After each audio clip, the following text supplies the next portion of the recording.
मनसेच्या कार्यक्रमाला ठाकरेंच्या शिवसेनेच्या नेत्या किशोरी पेडणेकर यांची उपस्थिती।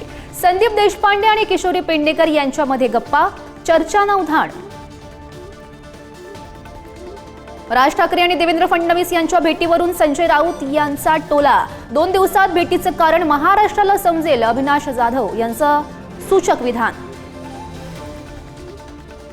बच्चू कडू यांचं अन्नत्याग आंदोलन तात्पुरतं स्थगित। उदय सामंत यांच्या शिष्टाईला यश। 2 ऑक्टोबरपर्यंत कर्जमाफीची तारीख न दिल्यास मंत्रालयात घुसणार, कडू यांचा इशारा। पुण्यामध्ये अजित पवार यांच्या कार्यक्रमात बच्चू कडू समर्थकांचा गोंधळ। कडू यांच्याकडे लक्ष द्या, आंदोलकांची घोषणाबाजी। अहमदाबाद विमान अपघाताच्या चौकशीसाठी उच्चस्तरीय चौकशी। 3 महिन्यात अंतिम चौकशी अहवाल सादर करणार, केंद्रीय नागरी उड्डाण मंत्री राममोहन नायडू यांची माहिती। अहमदाबाद विमान अपघातामध्ये सायबर हल्ल्याची भीती। ठाकरेंच्या शिवसेनेचे खासदार संजय राऊत यांच्याकडून शंका उपस्थित। अहमदाबाद विमान दुर्घटनेतील मृतांचा आकडा 275 वर। महाराष्ट्रातील 17 जणांचा यामध्ये बळी, तर प्रत्येक उड्डाणापूर्वी बोईंग विमानांची तपासणी होणार, DGCAचा निर्णय।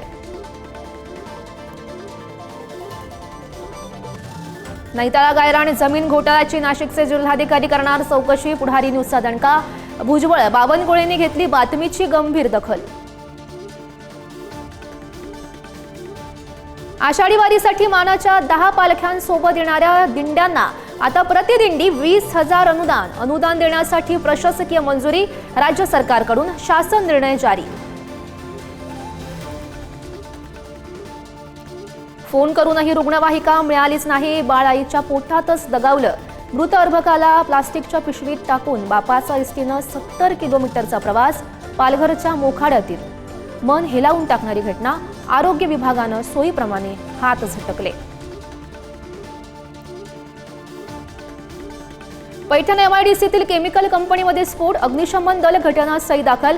आगीवर नियंत्रण मिळवण्याचे शर्थीचे प्रयत्न सुरू।